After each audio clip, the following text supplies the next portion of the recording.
12 मुक़ल्लिदों का मौलवी खिलाफत राशिदा सफ़ा 138 पे कहता है हकीकत ये है, ये किताब उर्दू में ही लिखी उसने, कहता है हकीकत ये है कि हजरत हुसैन बरसाम के मरीज थे। ये बरसाम क्या होता है? बरसाम फेफड़ों में पानी आ जाता है। आपने देखा होगा हॉस्पिटलों में कुछ लोगों को बीमारी हो जाती है, फेफड़ों में पानी भर जाता है, इंजेक्शन के जरिए पानी खींच खींच के निकाला जाता है, बड़ी तकलीफ होती है, उसको कहते हैं बरसाम का मर्ज। कहता है हजरत हुसैन बरसाम के मरीज थे। और फिर क्या कहता है, इस मर्ज के मरीज अव्वल तो मर जाते हैं।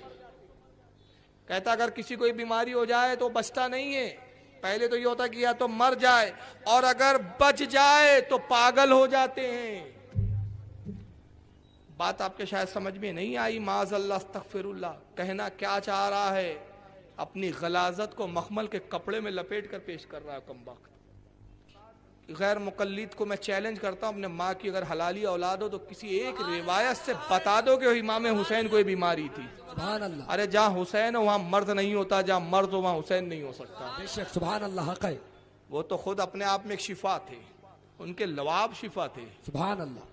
नबी के लवाब को उन्होंने चूसा था, उनके लवाब में नबी के लवाब की तासीर थी और जिनका खून नबी का खून था।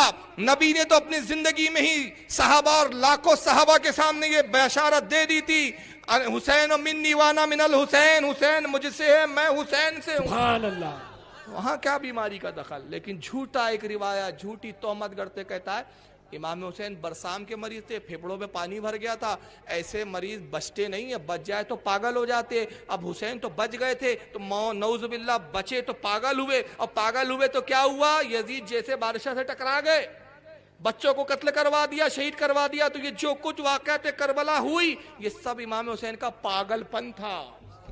जी माज़अल्लाह। ये है उसका तीर निशाना पर, तीर छोड़ा कहीं और जा रहा है, निशाना कहीं और लगाया जा रहा है। आइए उसके बाद उसी किताब के सफ़ा नंबर 23 पर वो लिखता है कि हजरत हसन हुसैन को ज़ुमरे साहबा में शुमार करना सरी सबाइयत की तर्जमानी है और अंधी तकलीद की खराबी है।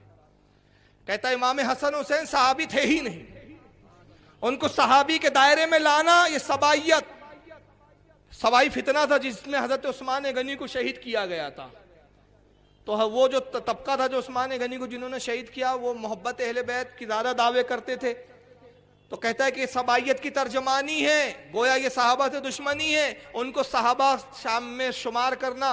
उस जाहिल को कौन समझाए कि पागल इंसान।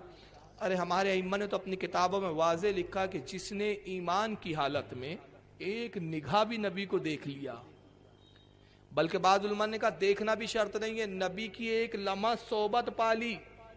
अब आप सिर्फ सोहबत, बैठ गया नबी की सोहबत में, ईमान की हालत में उठा चला गया, ईमान की हालत में इंतकाल हो गया सहाबी।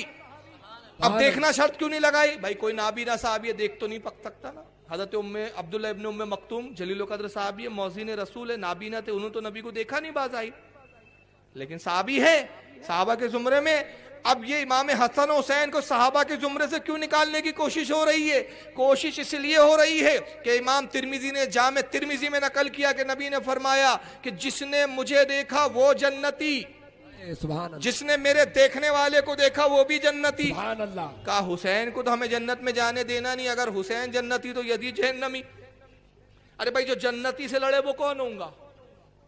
वो जन्नती हो सकता है? सीधी सी बात है ना।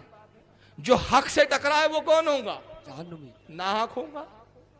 बिल्कुल अपोजिट वाला मामला है। तो अब यजीद को तो पहुंचाना है अपने को जन्नत में। साहब कह दिया कि साहब वो साहबी ही नहीं थे, साहबियत के दर्जे से निकालो। मगर उस जाहिल से कोई पूछे कि जनाब साहबियत के दर्जे से निकालने से तुम्हारे क्या होता है, वो उन हदीसों का क्या करोगे जिन हदीसों में कि नबी अपने नाना के कांधों पे सवारी किया करते थे? उन हदीसों का क्या करोगे कि नबी अपने नवासों को अपना लवाब दिया करते थे? उन हदीसों का क्या करोगे कि नबी पाक अपने शहजादों को अपनी ज़बानें चुसाया करते थे? उन हदीसों का क्या करोगे कि ऊंट और घोड़े बन जाया करते थे? उन हदीसों का क्या करोगे?